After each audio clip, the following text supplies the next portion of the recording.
Introduce Curtis Spalding. He's joining us today. How are you doing, sir? How are you, Molly? I'm so good. Great. Thank you so much for joining us. I've been very excited to have this conversation.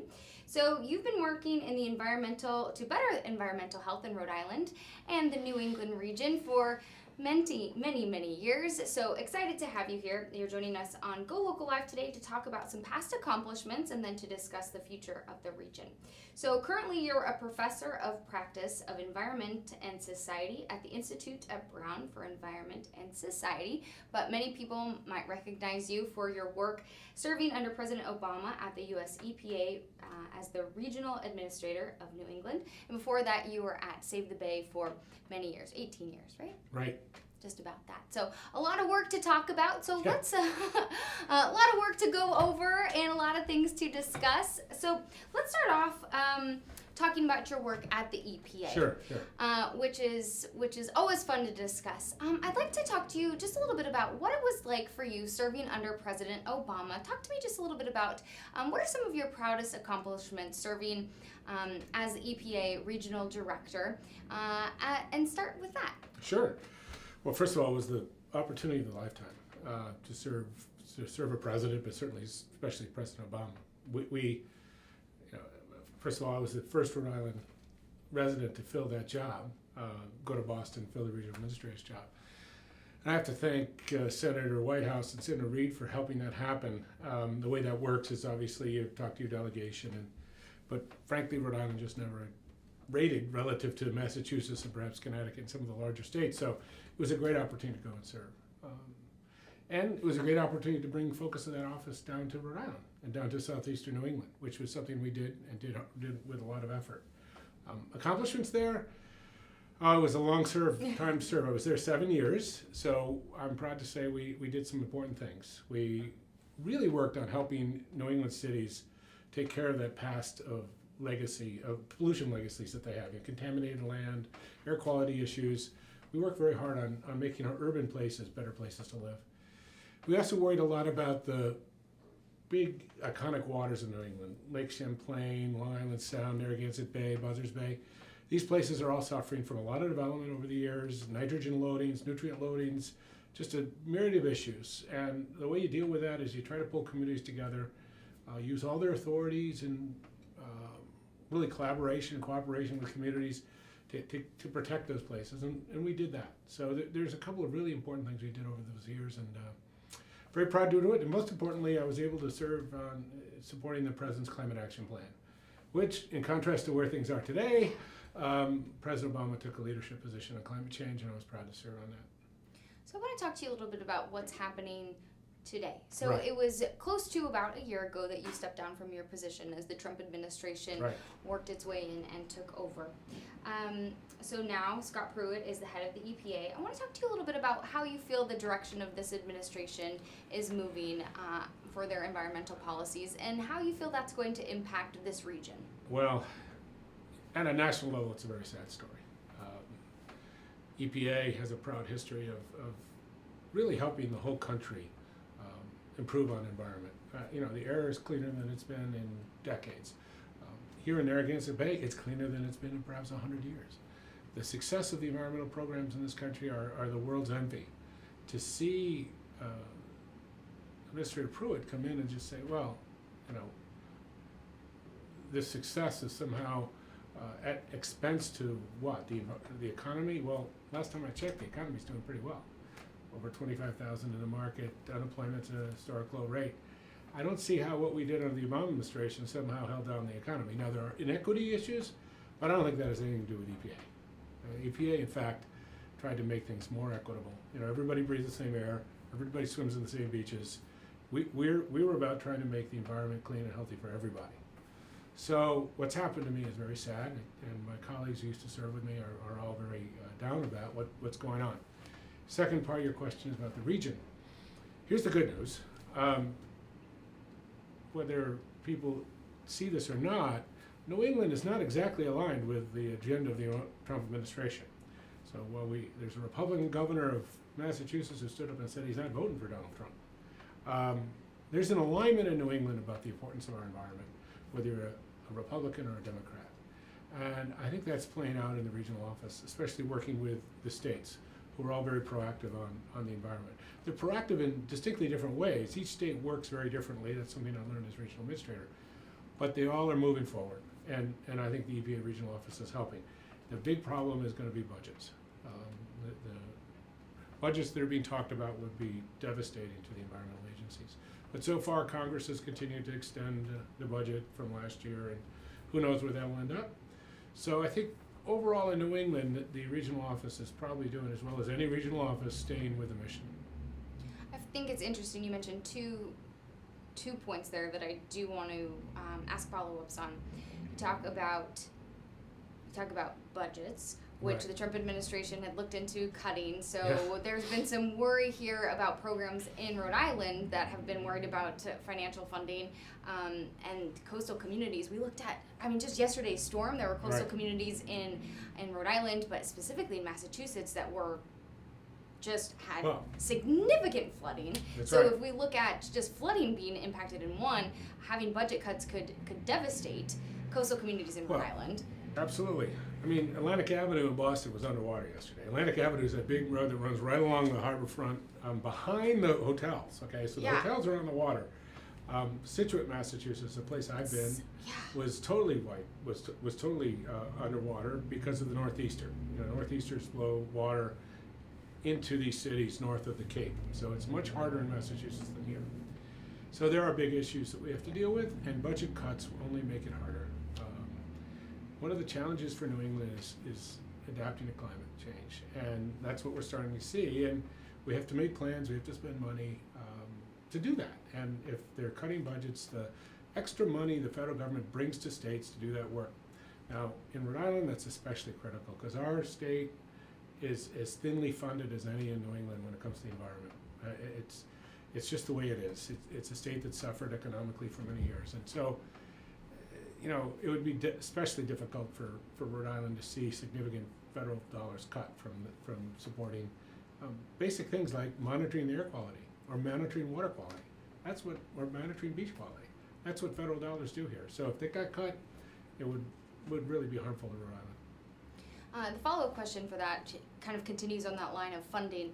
I believe you mentioned, and just before you stepped down from your position, I was reading an article by South Coast Today, is your biggest concern with this administration was money. So Yes. kind of just following up on those lines, is that still your biggest concern when well, it comes with it? Geez, every week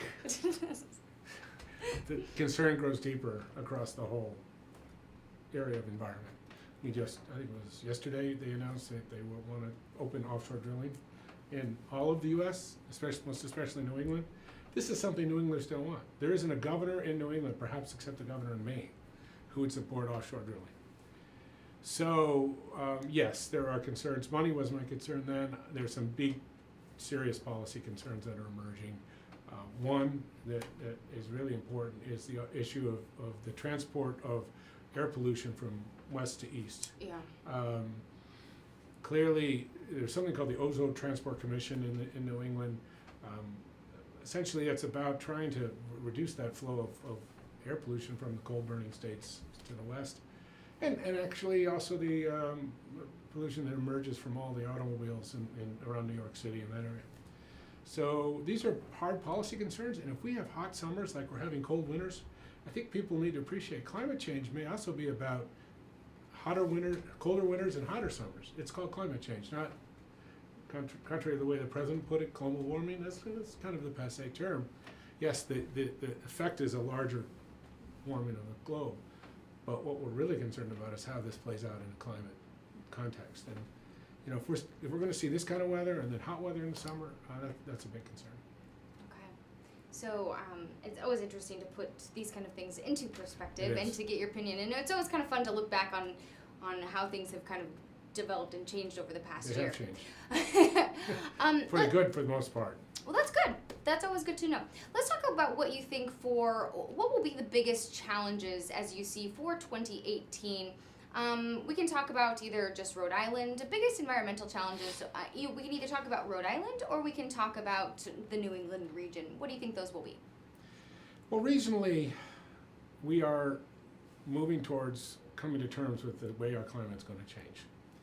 and as was demonstrated up in Boston with the water coming into Boston yesterday. So I would say our future concern is about how do we protect the gains we've made in the past. So for example, if Narragansett Bay continues to warm, and it has warmed about 3 degrees since 1925, I think, that time frame, it will continue to warm. So the amounts of nutrients we put in it today may not be healthy for it tomorrow. So we have to think about these things in the context of a rapidly changing place. And that's really different than it was when I started back in 1987. You know, we were just seeing, well, if we just stop the pollution, all will be good. Not so, as we're learning. It's a very complicated feedback loop that we have to pay attention to. So that's what I'm most concerned about in 2018 and going forward. I think we have to be concerned about the federal role immediately. But I'm hopeful this is a transitory time, a blip, and a path towards greater concern and really integrating economic vision with environmental vision. These two really shouldn't be looked at as a trade-off matter. I always say you build your economy on a healthy environment. You know, we saw in New England what happens when you exploit your environment too much. You know, the industrial economy collapsed here. It was polluted and it was a really horrible place to live. The renaissance in the economy here has been about high environmental quality. I think we all know it. And I actually want to ask you a follow-up on that. You've talked about this before, is they don't have to conflict. Having good economics and a healthy environment, they don't have to conflict. They can actually build up together. I want to ask you about kind of your thoughts on the future of that in New England. So looking forward on these viable sources of power. So we're looking at wind in New England, and we're also looking at, I spoke with someone about this probably a couple months ago, sources on just renewable power sources. That's what I was trying to spit out. So investments in New England, what are your thoughts on this? So we have wind, and then this month, researchers at Woods Hole are starting to work on the Mariner program, which is super interesting, biofuels with seaweed. So they're working on that, which is super exciting. So I'm kind of curious to get your thoughts on these renewable fuel sources in New England, just looking at that dynamic of that economy and a healthy environment coexisting. Well, on that point about environment and economy, you should remember that New England doesn't have its own fuel source. It doesn't have fossil fuel. So all the fossil fuel we get gets imported, which means we're spending money elsewhere to get the fuel we need here. So that's always an economic problem for New England. It's why our fossil fuel prices tend to be higher. Yeah. So what's the opportunity with renewable fuel? Well, renewable will be our assets, our resources, our seaweed, our wind, our sun, our solar. So in the long run, the development of renewable fuel as our renewable sources, I guess, as our way we're going to power our economy is all good here. It means less money going away and more money staying here. Every time you decide to build a wind turbine here, it's money here, not money paying some guy fracking gas out in Oklahoma. So I think that's the major point we have to remember. Then the opportunity with renewables is just growing every day. I was just in a meeting before I got here about starting a blue tech, essentially a blue tech incubator, which is really a way to take entrepreneurs in New England and have them develop blue technology that can help with our climate change problem and other problems. So this is great economic opportunity around transitioning to a more sustainable economy. And I think most people get that. A few don't. The fact is we have who doesn't get that, right? The fact is we have high energy costs already. Yeah. We need to respect that problem. We need to make sure that there's an affordable transition. Absolutely. But that high fossil cost also means earlier or sooner rather than later, our renewable fuels can beat their price. So again, an opportunity for New England. So that's the way I look at it. I think a lot of entrepreneurs are looking at it the same way. A few don't, not entrepreneurs, but a few people in politics.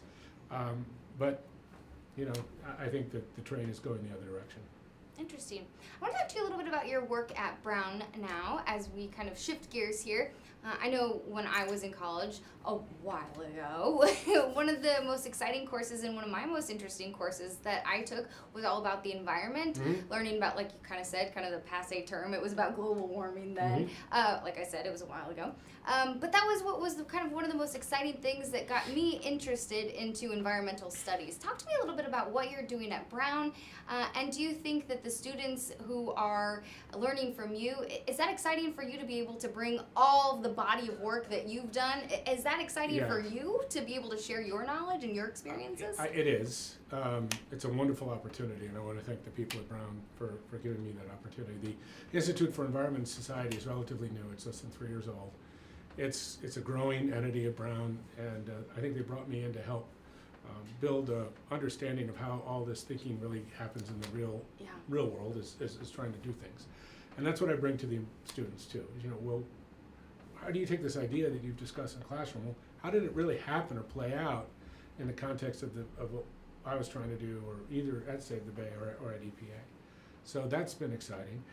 The other thing we're working on, which I think is really fascinating, is you could argue that the way we've handled all our problems, environmental problems in the past, probably won't be the right way to do it in the future. I talked about how complicated it's getting. Yeah, excellent point. So we got to envision new ways to make the system work better. And that's part of what I'm doing a lot of time thinking about and reading about.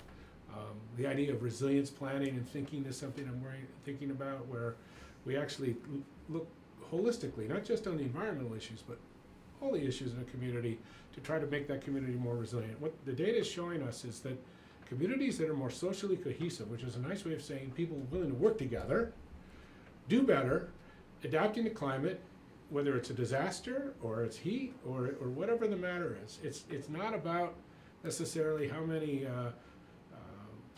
emergency vehicles you have. It's about how people work together. And that's something I really want to explore now, is understanding the social side of all this work. There's a lot of technical pieces to renewable energy, solar, wind, and all these other things. But how do we work together to make them happen? That's fascinating stuff. Well, I'm sure the people who are learning from you and learning with you are fortunate enough to have you. So just having that experience, I think, is critical. It's fascinating, and I will say what's nice about Rhode Island is you can access these issues and talk to people, and it's a great place at scale, and people want to really work together for the most part. There's always issues. Rhode Island. Yes. Sometimes we get a little too competitive in our own world here, and we need to realize working together is how you get ahead. Oh, fascinating.